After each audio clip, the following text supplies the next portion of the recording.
Hey everybody, it's Chief Gen X again. I want to talk to you guys about something this one's kind of near and dear to me. It's mental health. Um, I'm going to go by my own experience. I'm not going to try to go by y'all's. I'm just going to tell you what I've been through. Um, I'm going to tell you what I've had to bear witness to, I guess you call it. What I've had to go through to get what I've had to get done. Hang on a minute. There we go. For my part, well, I'm fucking this up here. There. To get things done for me. Um, even though I am a vet, it's supposed to be easier for vets. It's not. It can be sometimes it can be harder. I started my mental health was started before I even got out of the military. Um, and that was kind of beneficial because it started back then and it kind of rolled over to when I retired. Um, but my mental health issues, my mental health, I started taking care of my mental health. Um, I'd say I'd really started hitting me about 2000, 2001. I'd say it's definitely 2001 after 9/11. A lot of people decided that got a wake up call. You know, those who were fortunate to get through it got a wake up call. I got one. I got the same wake up call. Everybody, the ones that got wake up call, I got that same wake up call. It was tailored just for me though, but I got a wake up call. It was bone chilling. It was very surreal. It was very scary. Um, at times, I thought I was actually going to piss myself. Um, at times, I didn't know which way was up. At times, I didn't know if I was going to live to see the next minute, let alone the next hour. Anxiety was through the roof. My depression was in the floor. I was just every direction but the right one. It seemed like. Once I got started with my care plan, and it took a couple of sessions to sit down, and it's not an overnight thing. It wasn't an overnight thing for me. Okay, I'll say that. Keep it on me. Mine was not an overnight thing. It took me about, me and the doc, we sat down. It was about 3 or 4 months before we actually got a really solid plan together and started moving that plan into motion.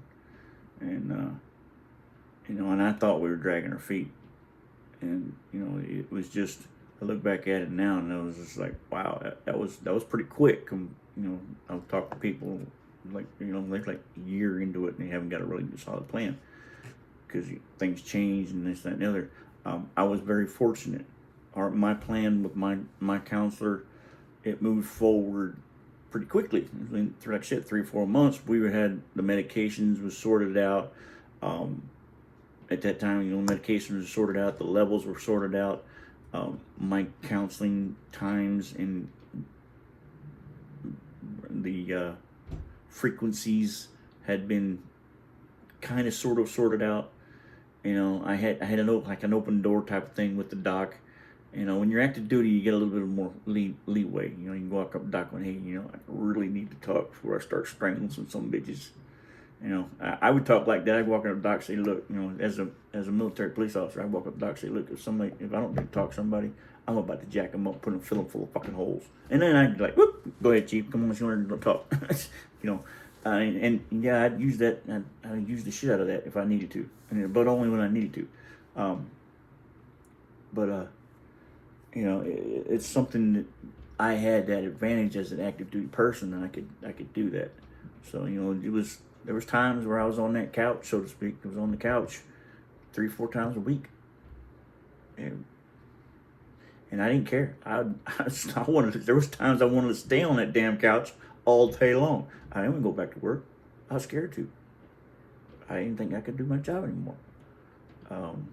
There was times that I didn't know if I could be able to survive the day. It was just, there's things that I went through myself. Maybe some people have gone through the same thing, that going through what I went through, that realize that, hey, this is some of the things this old fart did. I went through some stuff that wasn't fun. Was not fun at all. All right. You serving, it's some people say, oh, it's all glory, good, glory, however, and then this is all whoop-de-doo. It ain't all fun and cakes, it's no cake and candy for a show. It's not, you're not getting dressed up in a Halloween costume every day. This is the uniform. The uniform is used to protect you in the battle. And our job in the military was what? Defend our nation. And how do we do that? Well, we do that by making the other motherfucker die for his country. As General Patton said, we don't die. We're not here to die for our country. We're here to make the other sorry son of a bitch die for his. It's not a quote, but it's close. All right, and that's what our job is. Our job was, and my job was that for 23 years. My job was to make sure the other son of a bitch dies before I do. And if I gotta go, I'm gonna take 5 or 6 of them with me. I don't give a shit. So there were some dark times. Were they really dark? Oh yeah, they were fucking black. I had a good support system. I had a good family support system. I had a good outside support system. I had a good military support system. My chain of command knew, because I told them, and hell, 90% of my chain of command had been done there, done that along with me. Well, not side by side, but been in the same situations. So they knew, they understood, because they were right there with me. There's times where you would walk out. There's times where I walked into counseling, and my commanding officer would be walking out of his counseling session. And I shit you not, it would be, Captain, Big Chief, and it's what you had to do to stay sane, to keep from losing your freaking mind. You had to talk to somebody. Chaplain's only so busy. That poor guy, when I worked for him my last 10 months in the Navy, I'd seen nothing he had to go through. I'm like, oh God, what the heck damn I bother him for? That poor man was busier than a cat covering shit on a high tin roof at times. I got a newfound respect for chaplains after that tour. But, it's just the military nowadays, before I retired, was getting a whole lot better at mental health. 3 or 4 years before I retired, I'll be honest with you, the Navy sucked at it. They did. They sucked at it. And you didn't say nothing. You kept your mouth shut.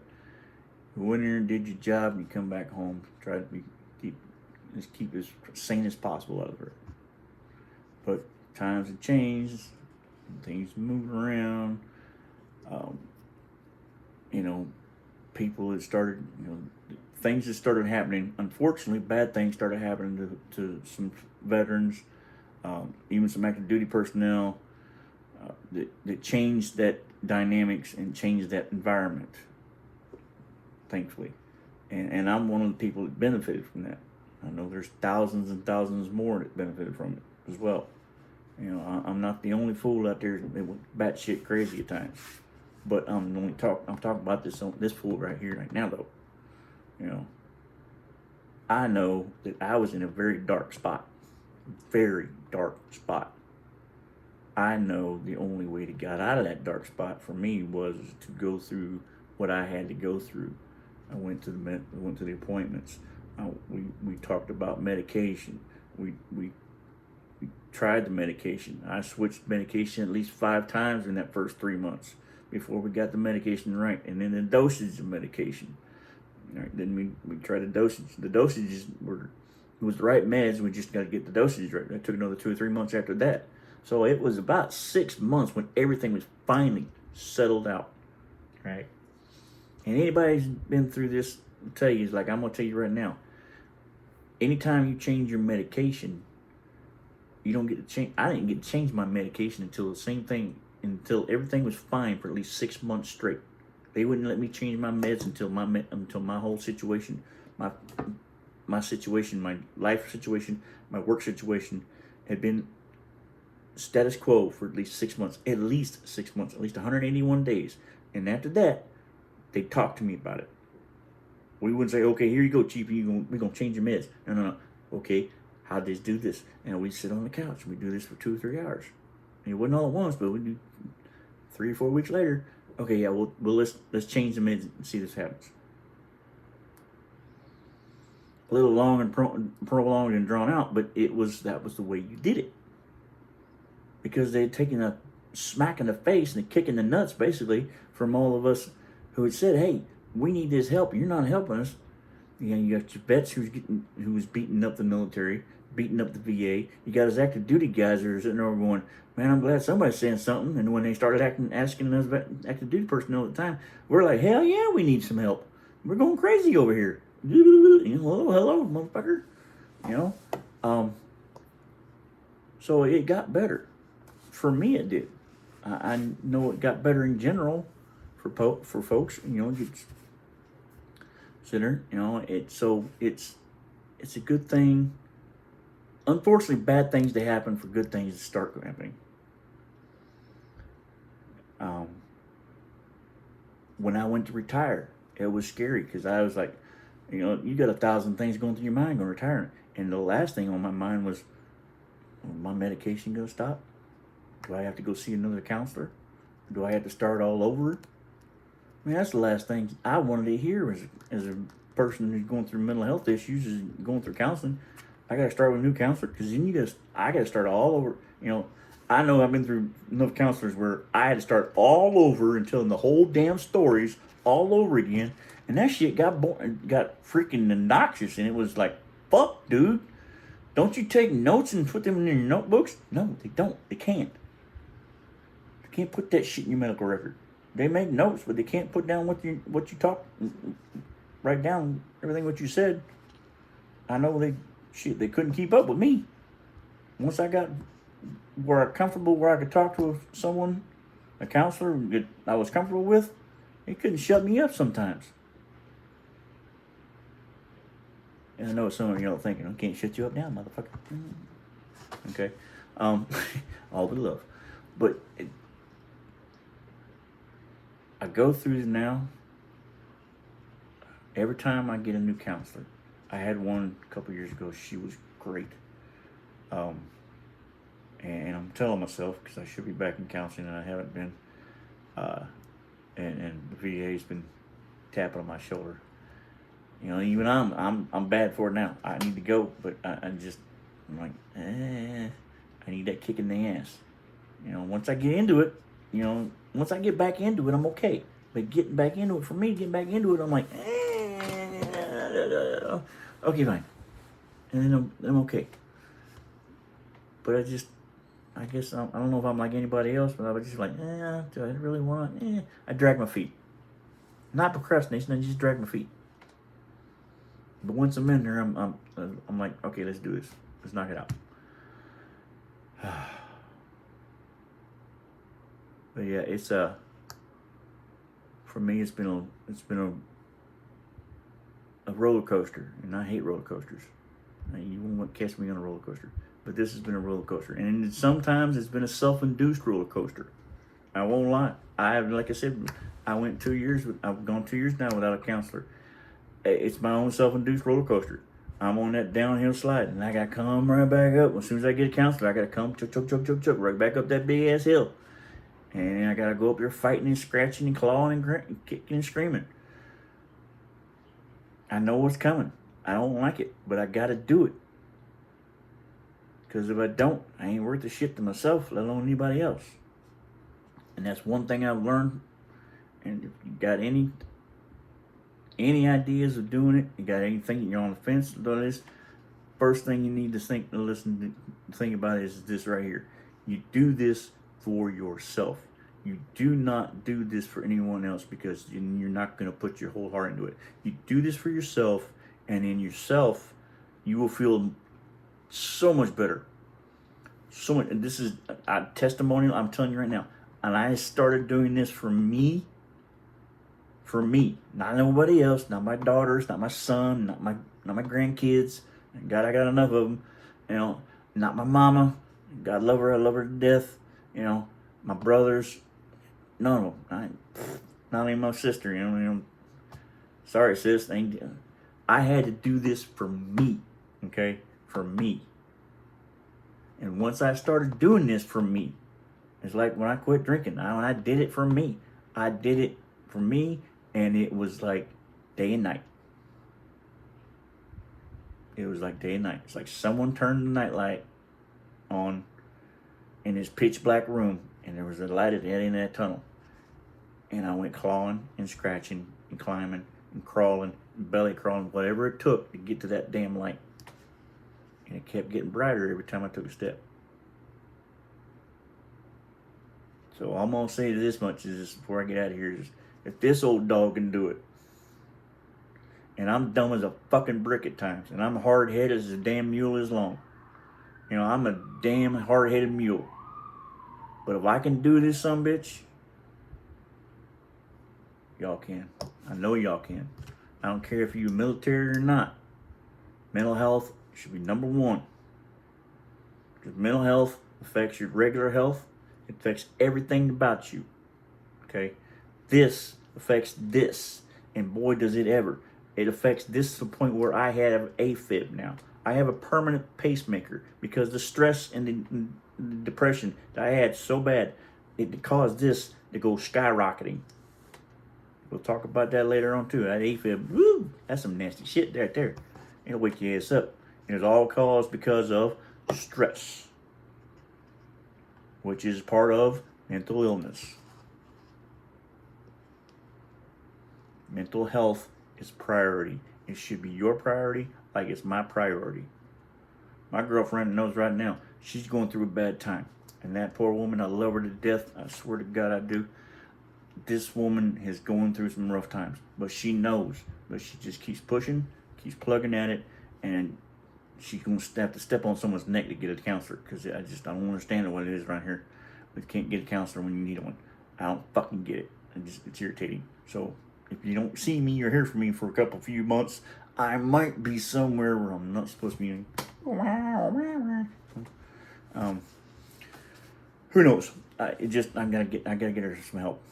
She wants it, and we gotta get her going. And because everybody needs to know they have a place to go for your mental health. If this ain't working right, ain't nothing else gonna work right. It's like your ticker. If your ticker ain't working right, that son of a bitch ain't gonna make anything else work right either. If that ain't working right, this ain't gonna make this work right. This thing ain't working right, this ain't gonna make work right. Alright? And it all ends up going south. And you get fat and ugly like me. You're just nasty. But seriously, mental health, y'all. Alright? Please, take it serious.